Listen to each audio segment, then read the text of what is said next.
Anselmo, eu fico impressionada com a trilha do ouro porque parece... Sabe Pompeia? A Via Ápia, né? A gente tem isso. História viva. É verdade. E depois do ouro, né, Vera, essa estrada foi usada para trazer o café do Vale do Paraíba, que era exportado também aqui para o Paraty. Até que foi construída uma estrada de ferro e terminou o café sendo exportado pelo Porto de Santos. E é uma santa decadência, porque durante 100 anos isso aqui ficou parado. E porque ficou parado, né, a minha geração, a sua geração, tem a chance de ver essas marcas, de ver o casario em Paraty. Sorte nossa. Sorte nossa.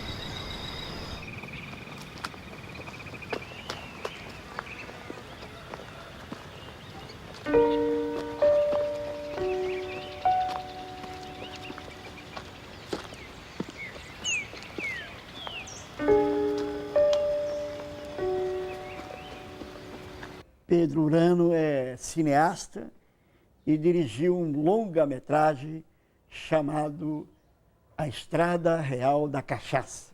Tudo bem, Pedro? Tudo bem. Tudo certinho? Beleza. Que história é essa? Conta pra gente aí. Na verdade, eu sempre fui muito interessado em cachaça, foi a cachaça que me levou à Estrada Real.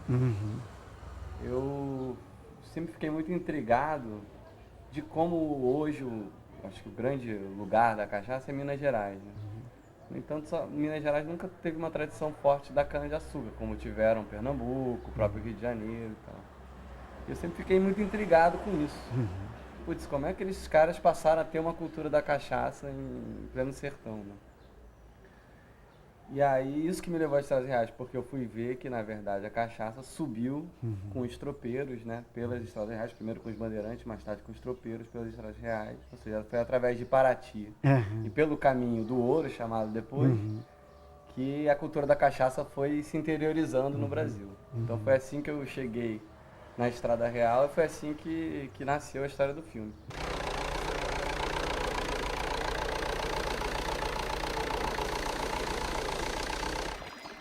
A primeira indústria brasileira foi um engenho de açúcar e uma engenhoca, que era o alambique de cachaça.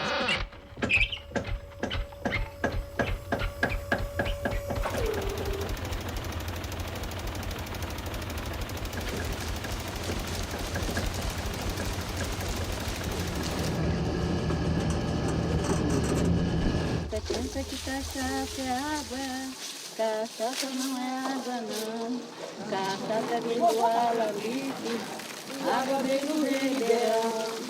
Pode me faltar a cachaça, isso até eu acho graça. Não quero que me falta, leva no amor e apaga. A gente fala muito de tropeiro. O que são tropeiros, o que são tropas? O tropeiro era o cara que era o canal de comunicação que existia do interior, né, com o resto do mundo.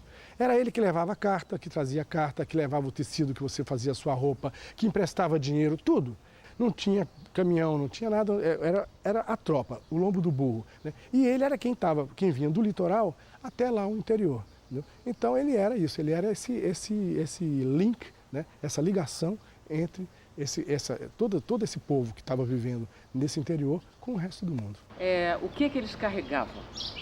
Além dessas coisas todas de provisões para as pessoas que moravam dentro e para si próprios. Eles levavam essas coisas, né? Principalmente, também isso variava muito de época para época, né? No início, muito sal, né? A pólvora, coisas que eram básicas para o uso, né, dessas pessoas que estavam lá, né? E na volta trazia o ouro, né? Aí isso variava um pouco. Já no século XIX, né, as tropas já estavam bem modificadas, né? Aí você já tinha o tráfico de escravos, tráfico negreiro, aí você já nem chamava muito, nem tinha mais muito nome de tropeiro, já era um comboieiro, já eram comboios, né, que eram aqueles escravos, que é aquela coisa muito triste, muito desagradável, que você vê de vez em quando também nas gravuras, aqueles escravos todos agrilhoados, né, amarrados uns nos outros e fazendo essa caminhada e sendo transportado para essas regiões de lá do interior, aí jamais para trabalhar nas fazendas do café, né, e aí o que ia para lá era sal ainda, escravos, o que voltava era o café.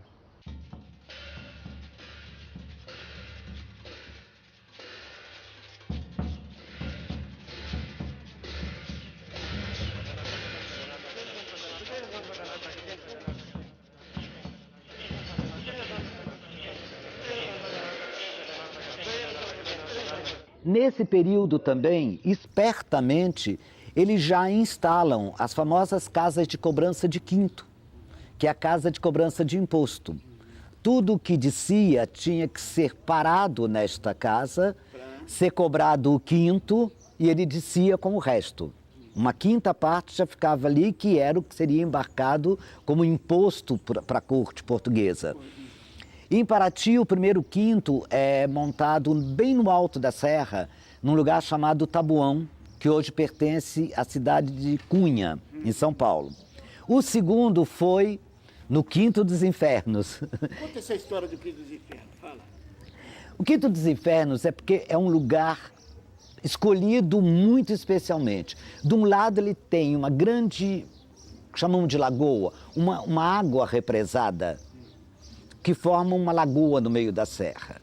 Você tem a passagem estreita da estrada e embaixo, do outro lado, um grande precipício de mais de 100 metros de altura. Ou seja, se você caísse para um lado, estava dentro d'água, que era difícil fugir.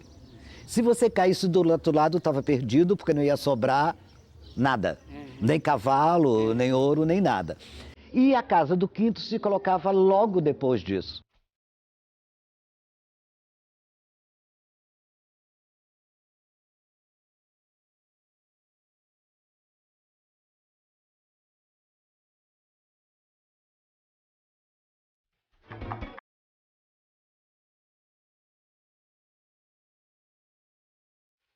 Quais são os principais produtos que saíram do Brasil pelo Porto de Paraty? Bom, o ouro vinha para o Rio de Janeiro, sempre ficava onde a Praça 15, ali era o centro de toda a produção do ouro brasileiro. Além disso, nós tivemos diamantes, só tinha na Índia. Então você imagina a riqueza do Brasil. Em 1728 começamos a ter diamantes, só existiam na Índia, não existia diamantes em outro lugar no mundo. Agora não, há outros lugares com diamantes. Mas em 1728 só na Índia tinha diamantes, não tinha lugar mais nenhum.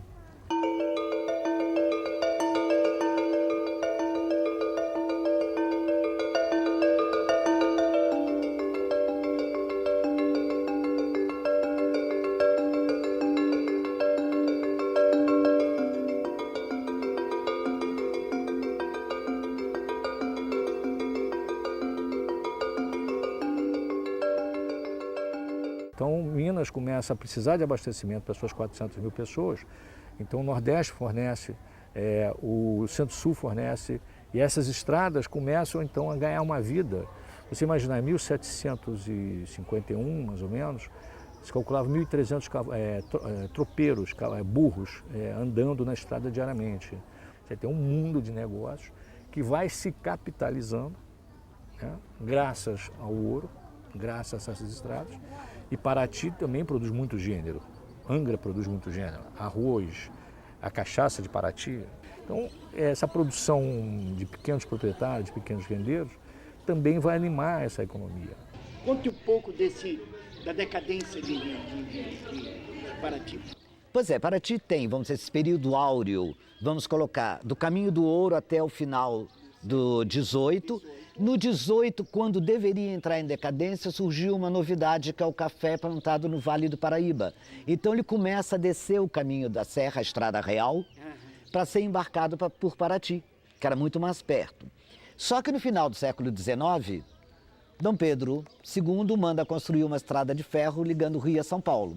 Daí o transporte do café do Vale do Paraíba começa a ser feito por trem. Mais rápido, mais seguro e mais barato. Aí Paraty é isolado da rota de comércio e entra em decadência total no final do 19. O povo fugiu daqui para ganhar dinheiro em outros lugares e abandonaram a cidade.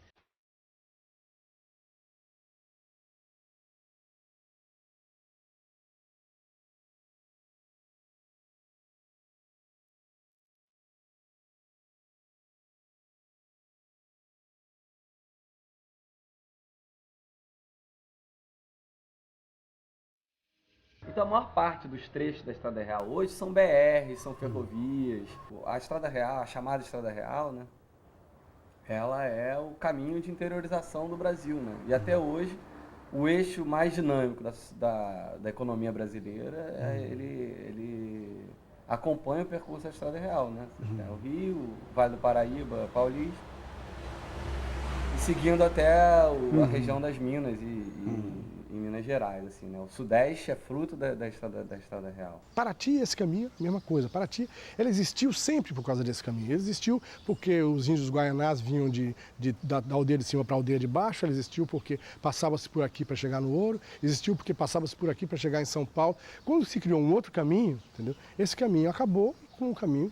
A cidade perdeu todo o interesse. Aí pararam de vir, pararam de frequentar e deixaram a cidade em paz. Né? E aí a cidade ficou aqui, essa tranquilidade e tal, até que ela começou a ser redescoberta pelo turismo, já agora, né?